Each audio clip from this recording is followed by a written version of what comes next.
Lee here, and welcome to the poll list for April 25th, 2012, presented by longboxradio.com. This week we have a lovely Free Comic Book Day tote bag with all of our goodies in it. Of course, Free Comic Book Day is going to be May 5th, I believe, which is a Saturday, the day after the Avengers movie comes out. So gather up grandma, your little brother, whoever is in your home currently not reading comics, and go grab them something. And while you're there, hey, spend a few dollars. Maybe, buy a $3 comic or something like that. Don't be one of those jerks who just walks in there, grabs all the free stuff, and leaves, kind of thing.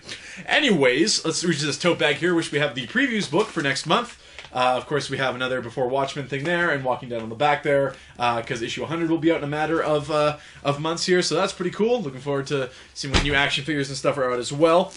It's throwing me off having this bag here. All-Star Western number 8. Again, one of the better books of the New 52. If you haven't already been reading this one, definitely check it out. It's going to make an awesome trade as well, so can't wait for that. Or I can, because I've already read it. Aquaman number 8. Jeff Johns continues to make Aquaman more relevant, a better, easier to read character. If you ever liked anything about Aquaman, this definitely makes fun of him while trying to reestablish him as a badass. So definitely check it out. I'm just going to take everything out of this bag because this is seriously just messing me up. Alright, The Flash. Issue 6 was bad. Issue 7 was better. Hopefully issue 8 can kind of get us back on track. He's trapped in the Speed Force. And if you've listened to the podcast, we've pretty much not even just synopsisized this book. We have laid out the entire plot and gone through it in intricate detail. So you should know why he's there. And we'll kind of see what happens here. Of course, drawing more on the Flash's Rogues Gallery, so I want to hear what Rob thinks about this. Too bad he doesn't buy comics anymore. Justice League Dark number 8, of course. This is still tying into the iVampire story. It's been cool. You don't have to read both of them at all. The first part of this worked really well as a standalone, so I like the book as well. The art's been cool. I like the characters that are interacting, so hey, it's a win all around. Savage Hawkman number 8, a book I've really enjoyed. I have been liking the art, the writing. It's kind of just by the wayside. Like, Hawkman doesn't have the pull that I thought DC thinks he has, but the book itself has actually been quite good, so I'm staying on that one. Spaceman number 6 is coming to us from Brian Azzarello, of course. It's been, every time I take up one of these, I don't have much to say about it plot-wise, but I do say you definitely need to read this book. So, when it comes in trade, definitely check it out. It's something a little quirky, weird. It's just an interesting kidnapping tale, more or less, so check it out. Going over to Dynamite Book, of course, we have Ninjets number 3 coming to us from no one on the front, so I don't actually know who wrote this one exactly, but there it is all the same. Been a fun book as well. I definitely picked up something this week that was just kind of out of nowhere, but I picked up Vampirella, the Red Room, as it were. Now, why? Why did I do this? Well, every time I read a preview book or pop open a Dynamite book or whatever, there's millions and millions of ads for this particular character. And, I can see the appeal of said character, but I wonder if there's anything past the obvious. So I'm picking up, it's a first issue, it's, like I said, called The Red Room. I'm going to check it out, you'll hear about it on the podcast and see what I think, and see if I'll maybe, stay on this character, because you never know. And this is kind of, Mike was talking about, was a Danger Girl on the podcast, and there's a character that you just kind of, pass over all the time, and maybe there's good stuff being written, who knows, so we'll see.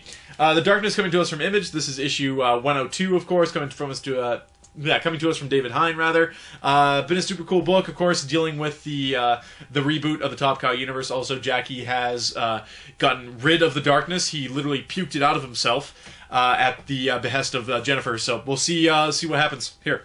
Or Jenny, I guess. Going over to Marvel, it's versus X-Men there. So the Avengers versus the X-Men. Maybe you might be confusing this with the other book called Avengers vs. X-Men, and who could blame you? But this is, of course, coming to us from the Eminence.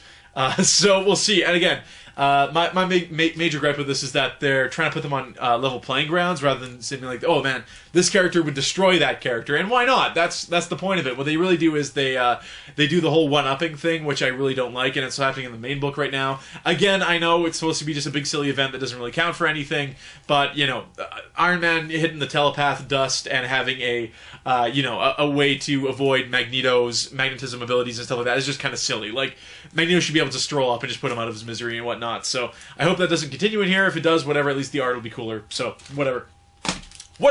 Daredevil number 11, this concludes the Omega Effect story. Like I said on the podcast, Avenging Spider-Man, The Punisher part of it actually was a really, really good book, but had little to do with the Punisher. This, we'll get to kind of wrap it up in Daredevil, of course. And we'll see. It's from Mark Waid, of course, so that guy's been doing good with that book. FF, of course, we have Spidey and Johnny Blaze living together. I don't remember exactly Johnny Blaze. Johnny Storm, sorry, living together, and I don't exactly remember why that was. I remember that was going to happen, but I don't know the exact circumstances, but it's just crazy antics are going to happen. It's, you know, he's eating cereal, and that's Peter's cereal, as you can clearly see. So we'll see what happens in FF, which is in kind of a falling action, rebuilding stage right now. But still a great book. I know I'm making fun of it, but it's good. Speaking of good, I almost didn't want to buy this just because I didn't want to, you know, last issues are hard. You know. Bendis and Maleev's Moon Knight, number 12. It's been a full year. This is the last issue of Moon Knight we're getting from them. It concludes their story they're doing. And that's it for Moon Knight. So it's been a great ride. Thank you, Bendis and Maleev. It's going to make one hell of a trade paperback as well. But if you haven't been following Moon Knight, definitely get on it. The art alone is amazing. One of Bendis' better books of late. So check it out. I really like their Daredevil stuff. So, I mean, this was a natural transgression there. Number 25, The New Avengers. Of course, we have Iron Fist with the Phoenix Force symbol on his chest. So who knows what's going on in this book. But, of course, that's continuing the Avengers vs. X-Men story. Secret Avengers, same deal. Secret Avengers, under, of course, Rick Remender. Again, he's kind of being roped into doing a tie-in. I don't know if that's really his bag. His take on Secret Avengers has been amazing. Of course, Secret Avengers are part of the team that goes into space to watch the Phoenix Force engulf Earth. I don't know exactly what they're doing up there. It hasn't really fleshed out their plan yet. Maybe this will do it right here. So Thor's with them. There you have all the Secret Avengers hanging out in space. And we'll see what happens there. I don't know. Looking forward to, after this event is done, Rick Remender kind of just, you know, kicking ass on Secret Avengers. So, Mark Millar and Lionel Yu, of course, Super Crooks. This is issue 2 already.